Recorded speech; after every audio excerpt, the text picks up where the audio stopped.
तो बहुत बहुत स्वागत है एक बार फिर से आप सबका लगातार इंडियन कोस्ट गार्ड के कट ऑफ को लेके आपके कई सारे प्रश्न हैं जो जहन में आ रहे हैं। बट साथ ही साथ हर बार जिस तरह हम देखते थे कंफर्टेबली इंडियन कोस्ट गार्ड का एग्जाम जो है वो डन हो जाया करता था और ऑब्वियसली इस बार कट ऑफ आप कई प्लेटफॉर्म पे देख चुके हैं। बट फिर से आपके एक बार आदेश पर मैं आपके सामने हूँ एक रियल कट ऑफ का एनालिसिस लेकर के और रिजल्ट्स को भी क्लैरिटी के साथ कि कब तक आपका पब्लिश हो जा रहा है।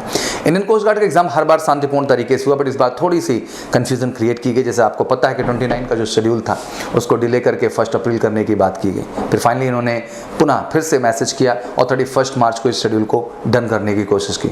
चलिए जैसा भी वो एग्ज़ाम फाइनली डन हुआ, बच्चों को दिक्कतें इसमें बहुत सारी आई, वो कहीं ना कहीं दिमाग से भी थोड़ी तरह से डिस्टर्ब हुए। बट कहते हैं ना ज़िंदगी का मतलब यही है बेटा, और आपको हर सिचुएशन के लिए तैयार रहना है। मुझे लगता है ये फौज कहती है कि आप ट्रेनिंग के बाद जब पोजीशंस पे होते हैं, जब आप पोस्टिंग पे होते हैं तो आपको हर सिचुएशन के लिए तैयार रहना। अभी तो एग्जाम के दौरान ही ये कह रहे हैं कि आपको हर सिचुएशन के लिए तैयार रहना होता है। अब आइए कट ऑफ को लेकर डिटेल बात करते हैं। कट ऑफ को लेकर बड़ा प्रश्न है कि आखिर से कट ऑफ इस बार का क्या रहने वाला है। कहते हैं कट ऑफ डिसाइड करने में कई सारे फैक्टर्स हैं जो अहम रोल अदा करते हैं, जिनमें वैकेंसीज का रोल होता है, पार्टिसिपेशन का रोल होता है, टाइम का रोल होता है, डेडिकेशन का रोल होता है। तो बहुत सारे प्रॉस्पेक्ट को देखते हुए हम कई पहलुओं को आज एनालाइज करेंगे इसके दौरान। जैसे कि हम बात करें, अगर हम डीबी के पेपर की बात करते हैं ओवरऑल, तो डीबी के पेपर को स्टैंडर्ड मतलब सेक्शन 1 जो आपका कहा गया वो एज यूजुअल कहा गया, जिस तरीके से हमारे लास्ट जो है 1/2022 में रहा उसी तरीके से हमें देखने को मिला जो है 2/2022 में। That mean same to same paper उसी स्टैंडर्ड का देखने को मिला। बट जीडी में कहीं ना कहीं पेपर में थोड़ी सी गिरावट निकल के आई है। गिरावट निकलने का सबसे बड़ा कारण है कि फिजिक्स में जो न्यूमेरिकल अराउंड 10 क्वेश्चन रहा करते थे, इस बार उन 10 क्वेश्चन के जो है न्यूमेरिकल की संख्या जो है कम कर दी गई। ज़्यादातर क्वेश्चन जो रहे वो कॉन्सेप्चुअलाइज होते चले गए। तो बच्चों के लिए ये भी कह लीजिए कि थोड़ा सा आसान पड़ा, क्योंकि न्यूमेरिकल्स में टाइम लगते हैं और टाइम ही सबसे बड़ा चैलेंज हो जाता है इन पेपर्स में। तो ऑब्वियसली बच्चों ने कहा कि नहीं सर, इस बार सेकंड पेपर जो रहा वो पहले जो पेपर हुआ है उसके कंपैरिजन में हल्का रहा, ये एक फैक्ट था। तो कट ऑफ में ये भी बहुत मैटर करता है कि वैकेंसीज का एनालिसिस क्या है। तो जीडी की वैकेंसी तो सेम है बट डीपी की वैकेंसी थोड़ी सी घटी है, तो इन चीजों का भी थोड़ा सा फर्क यहाँ देखने को मिलेगा। तो आइए बात करते हैं एक्सपेक्टेड कट ऑफ और इसकी पूरी पूरी राम कहानी को लेकर के।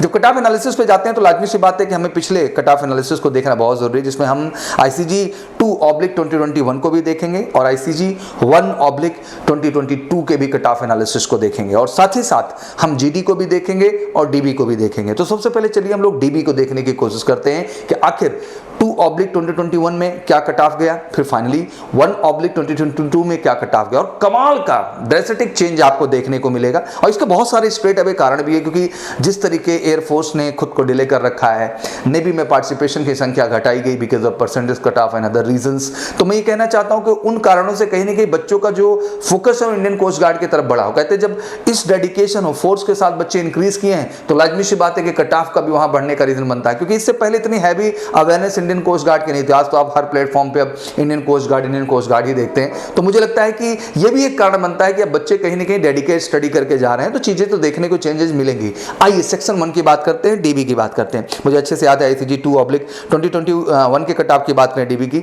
तो जनरल का 42 मार्क्स था उस समय कट ऑफ EWS कैटेगरी में, और SC की बात करें तो 35 मार्क्स का कट ऑफ रहा। OBC की बात करें तो 39 रहा और ST की बात करें तो 30 रहा। लेकिन कमाल हो गया जब मैं इंडियन कोस्ट गार्ड 1/2022 देखने के लिए गया, जब वहां देखने को मिला तो जनरल जो 42 हुआ करता था वो जंप करके 51 के कट ऑफ पे पहुंच गया। SC एंड EWS जो कि हम देखते थे 35 का कट ऑफ, वो बढ़ करके 47 के कट ऑफ को मीट करता है।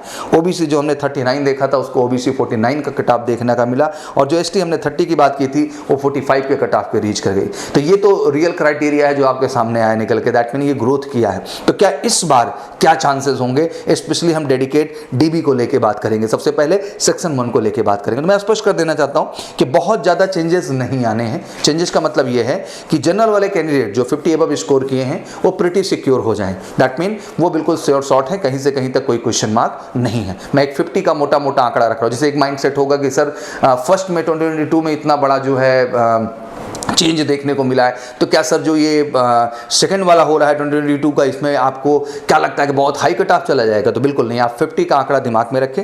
SC EWS की कैटेगरी के भी जो बच्चे हैं वो भी 45 से एबव ही मान के चले अपने आप को। OBC एज यूजुअल 47 से एबव रहना है, और ST की बात कर लें तो बिल्कुल ये 42 से लेकर 45 के बीच इसको फिर से रहना है। दैट मीन कट ऑफ में बहुत बड़े चेंजेस नहीं आएंगे।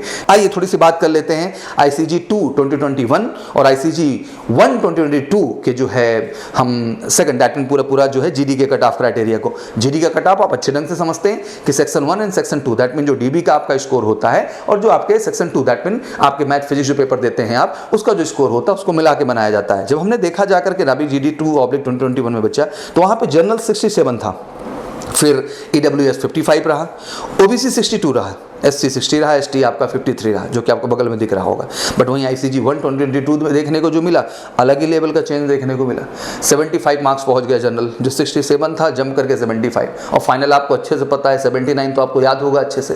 तो आपको क्या लगता है कि अभी आप 80 के नीचे का मार्क का दिमाग में रख के चल रहे हैं इस बार? और जो बच्चे लास्ट टाइम चूके थे उनको इस बीच कोई एग्जाम तो मिला ना उन्हें एयरफोर्स का एग्जाम देने का मौका मिला है, ना नेवी का मिला है, तो लाजमी सी बात है वो भी अपना बेस्ट फोकस तो दिए ही होंगे। तो इस बात को दिमाग में रखना कि जो है स्कोर कहीं गिरने वाला है, क्योंकि मैं बता देना चाहता हूं कि सेक्शन 2 की जब हम बात कर रहे हैं मैथ एंड फिजिक्स का, इस बार बच्चों ने स्कोर बेहतर किया है, क्योंकि मैंने कहा ना कि फिजिक्स के पेपर में आपको कहीं ना कहीं थोड़ा सा कंफर्ट जोन बढ़ाया गया था, पेपर आसान आया आपके सामने, तो बच्चों ने स्कोर लाजमी सी बात है बढ़ा दिया। टाइम मैनेजमेंट का गेम है, न्यूमेरिकल्स में टाइम लगता है, स्टेटमेंट बेस्ड क्वेश्चन है, आप धड़ बच्चे करते चले गए, तो परफॉर्मेंस में चेंज वहां आना है। सेम बात कर ले वहीं कि ईडब्ल्यूएस की जो कैटेगरी रही वो 70 की रही, वहीं ओबीसी नॉन क्रिमिलियर की बात करें 71 रहा, ओबीसी जो है क्रिमिलियर की बात करें 62, एससी एसटी 66 रहा। तो ये तो बेसिक क्राइटेरिया रहा जो कि हमें देखने को मिला 1/2022 में। तो बस यही समझ के चलिए कि इसी के आसपास चीज़ें रहनी, इससे कम नहीं रहनी है, बट इसके आसपास भी समझने से ज़्यादा ज़रूरी है कि आपको फाइनल मेरिट में आना है। तो आप जोड़ लीजिए, मोटा मोटा स्पष्ट कर देना चाहता हूँ कि जो भी बच्चे हमारे जनरल कैटेगरी के हैं,